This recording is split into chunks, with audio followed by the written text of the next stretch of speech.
Friends, கொஞ்சம் உங்களை பார்த்து நீங்களே ஒரு கேள்வியை கேட்டுக்கோங்க. அதாவது, இன்னும் 10 இயர்ஸ்க்குள்ள கண்டிப்பா அதிகமான பணம் சம்பாதிக்கணும்னு இன்னைக்கே எனக்கு தெரிஞ்சிருந்தா என்ன டிஃபரெண்டா பண்ணுவீங்க? நெறைய பேர் என்ன சொல்லுவாங்கன்னா, நான் இன்னும் அதிகமா இன்வெஸ்ட் பண்ணியிருப்பேன், இன்னும் அதிகமா சேவ் பண்ணியிருப்பேன், ஆர் கரெக்ட்டான ஸ்டாக்ஸ சூஸ் பண்ணியிருப்பேன்னு. ஆனா மார்கன் ஹவுசல் எழுதின The Psychology of Money book என்ன சொல்லுது தெரியுமா? நீங்க ப்ராப்ளம தப்பா பார்க்கறீங்க. மனியோட பிக்கஸ்ட் ப்ராப்ளம் மேக்ஸும் இல்ல, ஃபினான்ஸும் இல்ல. அது உங்க மைண்ட் செட் தான்னு சொல்லுது. சோ, இந்த வீடியோல இந்த புக்ல இருக்கிற 5 பவர்ஃபுல் டெக்னிக்ஸ பத்தி பார்க்க போறோம். இந்த 5 ஐடியாஸ நீங்க புரிஞ்சுகிட்டதுக்கு அப்புறமா, நீங்க பணத்த பார்க்குற விதம் மாறும். நீங்க ஃபினான்ஷியலி எடுக்கிற டிசிஷன்ஸோட விதமும் மாறும். அண்ட் மேபி ஈவன் நைட்ல ஸ்ட்ரெஸ் இல்லாம நிம்மதியா தூங்கவும் முடியும். சோ டைம் வேஸ்ட் பண்ணாம ஸ்ட்ரெயிட்டா டாபிக் உள்ள போகலாம். Number 1, no one is crazy. முதல் டெக்னிக்கோட பேரு நோ ஒன் இஸ் கிரேசி. இத கேட்ட உடனே நீங்க இது என்ன ஸ்டேட்மெண்ட்னு யோசிப்பீங்க. ஆனா கொஞ்சம் யோசிச்சு பாருங்க. யாராவது லாட்டரி டிக்கெட் வாங்குறத பார்த்தா, இவ்ளோ கஷ்டப்பட்டு சம்பாதிச்ச பணத்த இப்படி வேஸ்ட் பண்றானேன்னு நினைச்சிருப்பீங்க. அதே மாதிரி தான் நீங்க மியூச்சுவல் ஃபண்ட்ல இன்வெஸ்ட் பண்றத பார்த்து வேற ஒருத்தன் என்ன நினைச்சிருப்பான் தெரியுமா? இந்த ஆள் செம கிரேசி போல. இந்த மார்க்கெட்ல போய் பணம் போடுறானேன்னு. இதுல இன்ட்ரெஸ்டிங்கான விஷயம் என்னன்னா, 2 பேரும் தப்பு இல்ல. 2 பேரும் அவங்க எக்ஸ்பீரியன்ஸ பேஸ் பண்ணி தான் யோசிக்கிறாங்க. இதுக்கு மார்கன் ஹவுசல் என்ன சொல்றாருன்னா, மணி பத்தின நம்ம டிசிஷன் எல்லாமே நாம லைஃப்ல பார்த்த எக்ஸ்பீரியன்ஸஸ வச்சு தான் பில்ட் ஆகுதுன்னு சொல்றாரு. 1980ஸ்ல இந்தியால வளர்ந்தவங்க ஹை இன்ஃப்ளேஷனை பார்த்திருப்பாங்க. அதனால கோல்டு மேல அதிக ட்ரஸ்ட் இருக்கும். அதே சிலிகான் வேலியில வளர்ந்தவங்க டெக்னாலஜி growth பார்த்திருப்பாங்க. அதனால அவங்க எல்லாருமே டெக் ஸ்டாக்ல இன்வெஸ்ட் பண்ணுவாங்க. இந்த சினாரியோல 2 பேருக்குமே மத்தவங்க டிசிஷன் ஃபூலிஷா தெரியும். ஆனா உண்மை என்னன்னா, ஃபினான்ஷியல் டிசிஷன்ஸ் லாஜிக்னால மட்டும் வராது. பிகாஸ் அது நம்ம பாஸ்ட் எக்ஸ்பீரியன்ஸஸ தான் அது அதிகமா இன்ஃப்ளூயன்ஸ் பண்ணுது. சோ அதனால நெக்ஸ்ட் டைம் யாராவது ஒரு மணி டிசிஷன் எடுக்கும்போது நீங்க உடனே ஜட்ஜ் பண்ணாதீங்க. Next number 2, luck and risk. இந்த செகண்ட் டெக்னிக் கொஞ்சம் அன்கம்ஃபர்டபுளா இருக்கும். ஏன்னா இது நம்ம ஈகோவை சேலஞ்ச் பண்ணுது. லக்கும் ரிஸ்க்கும் ஒரே காயினோட 2 சைட்ஸ் போல. ஒரு எக்ஸாம்பிள் பார்க்கலாம் ஃப்ரெண்ட்ஸ். பில் கேட்ஸ் அவர் செம்ம ஜீனியஸ்னு நமக்கு தெரியும். அதுல எந்த டவுட்டும் இல்ல. ஆனா இதுல ஒரு இன்ட்ரெஸ்டிங்கான ஃபேக்ட் இருக்கு. 1968ல அப்போ அங்க இருக்க ஸ்கூல் ஸ்டூடண்ட்ஸ்க்கு கம்ப்யூட்டர் ஆக்சஸ் இருந்தது. பட் ரொம்ப ரேரா. அப்போ மொத்த உலகத்தையுமே சேர்த்து பார்த்தாலும் கூட சுமார் 300 ஸ்டூடண்ட்ஸ்க்கு தான் அந்த ஆப்பர்ச்சுனிட்டி கிடைச்சிருக்கும். அந்த லக்கி ஸ்டூடண்ட்ஸ்ல ஒருத்தர் தான் பில் கேட்ஸ். இப்போ கேள்வி என்ன? அப்போ அவர் ஜீனியஸ் இல்லையா? லக்கு தானான்ட்டு. கண்டிப்பா ஜீனியஸ் தான். அப்போ உங்களுக்கு இந்த மாதிரி தோணலாம். அப்போ இதுல லக் ரோல் ப்ளே பண்ணலையான்னு. எஸ், கண்டிப்பா பண்ணுச்சு. இதுக்கு மார்கன் ஹவுசல் என்ன சொல்றாருன்னா, யாராவது சக்சஸ் ஆனா உடனே அவன் ரொம்ப ஹார்ட் ஒர்க் பண்ணான்னு சொல்லிடுவோம். அதே யாராவது ஃபெயில் ஆனா டேலண்ட் இல்லைன்னு ஈஸியா முடிவு பண்ணிடுவோம். பட் உண்மை என்னன்னா, சக்சஸோ ஃபெயிலியரோ ரெண்டுலயுமே லக்கும் ரிஸ்க்கும் முக்கியமான ரோலை ப்ளே பண்ணுது. அதனால தான் நான் தான் எல்லாத்தையும் பண்ணினேன்னு நினைக்கிறதும் தப்பு. அதே மாதிரி நானும் அவன மாதிரி தானே பண்ணேன். ஆனா எனக்கு எந்த ரிசல்ட்டும் வரலன்னு கம்பேர் பண்றதும் தப்பு. நெக்ஸ்ட் நாம பார்க்க போறது நம்பர் 3, நெவர் இனஃப். இந்த டெக்னிக் தான் இந்த புக்ல இருக்கிற பவர்ஃபுல் ஐடியாஸ்ல ஒன்னு. இதோட பேரு நெவர் இனஃப் ட்ராப். நீங்க ரஜத் குப்தா பத்தி கேள்விப்பட்டிருக்கீங்களா? அவர் ஒரு டைம்ல மெக்கன்சியோட சிஇஓ. அது மட்டும் இல்ல, அவர் கோல்ட்மேன் சாக்ஸோட போர்ட் மெம்பரும். அப்பவே அவருக்கு millions of dollars net worth இருந்தது. ஆனா என்ன ஆச்சு? இன்சைடர் ட்ரேடிங் கேஸ்ல இன்வால்வ் ஆனாரு. அப்புறம் ஜெயிலுக்கும் போனாரு. இங்க கேள்வி என்னன்னா, ஆல்ரெடி அவர்கிட்ட மில்லியன்ஸ் இருந்தோம், அப்புறம் ஏன் இப்படி பண்ணாரு? இதுக்கு ரீசன் ரொம்ப சிம்பிள். அவரை சுத்தி இருந்தது எல்லாருமே பில்லியனியர்ஸ். அதனால நான் அவங்கள விட கம்மின்னு ஃபீல் பண்ண ஆரம்பிச்சாரு. அண்ட் அதுதான் அவரோட பிக்கெஸ்ட் மிஸ்டேக். ஆக்சுவலி பாத்தீங்கன்னா, இதே மிஸ்டேக்கை தான் நாமளும் டெய்லி பண்ணிட்டு இருக்கோம்.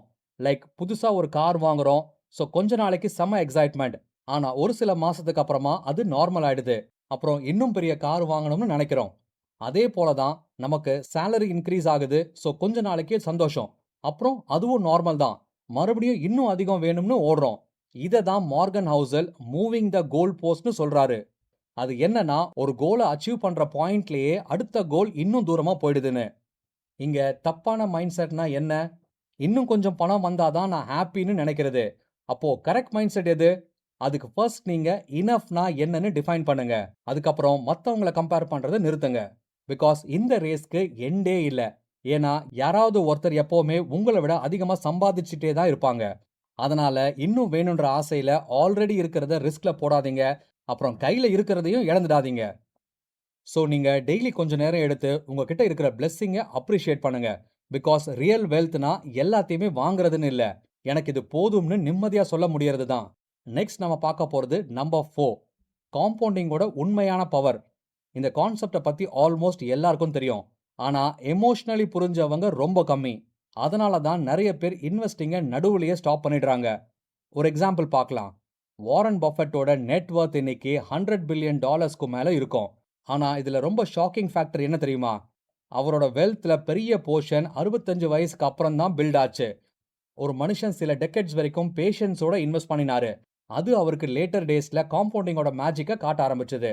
எஸ், இதுதான் காம்பவுண்டிங்கோட பியூட்டி. ஸ்டார்டிங்ல ரொம்ப ஸ்லோவா இருக்கும் அண்ட் ரிசல்ட்டே தெரியாது. ஆனா டைம் போக போக growth ஸ்பீட் அதிகமாகும். ஃப்ரெண்ட்ஸ், அத ஒரு சின்ன ஸ்னோபால் மாதிரி இமேஜின் பண்ணி, அத மலை மேல இருந்து உருட்டுறீங்கன்னு நினைச்சுக்கோங்க. அது ஸ்டார்டிங்ல ரொம்ப சின்னதா தான் இருக்கும். பட் கொஞ்சம் டிஸ்டன்ஸ் போனதுக்கு அப்புறமா அது பெருசாகும். அதே இன்னும் கீழ போனா அது மேசிவ் சைஸுக்கு வளரும். காம்பவுண்டிங்கும் அதே மாதிரி தான் வொர்க் ஆகும். இங்க ப்ராப்ளம் என்னன்னா, நாமெல்லாம் அந்த ஃபர்ஸ்ட் ஸ்டெப், அந்த ஸ்லோவான ஃபேஸ்லயே கிவ் அப் பண்ணிடுறோம். பிகாஸ் அந்த டைம்ல தான் நம்மகிட்ட ஒரு ஃப்ரெண்ட் சொல்லியிருப்பான்.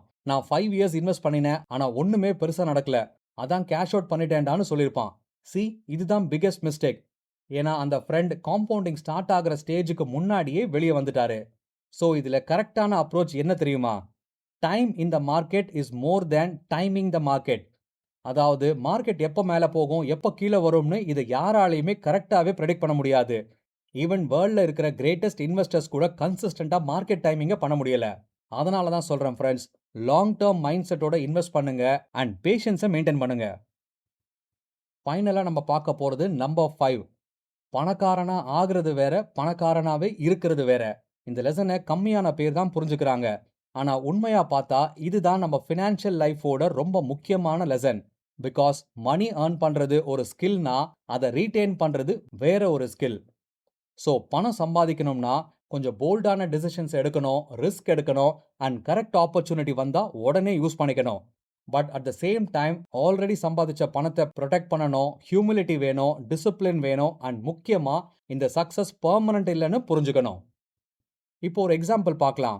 ஜெஸ்ஸி லிவர்மோர் 1929 ஸ்டாக் மார்க்கெட் கிராஷ் டைம்ல அவர் மில்லியன்ஸ் ஆஃப் டாலர்ஸை சம்பாதிச்சாரு.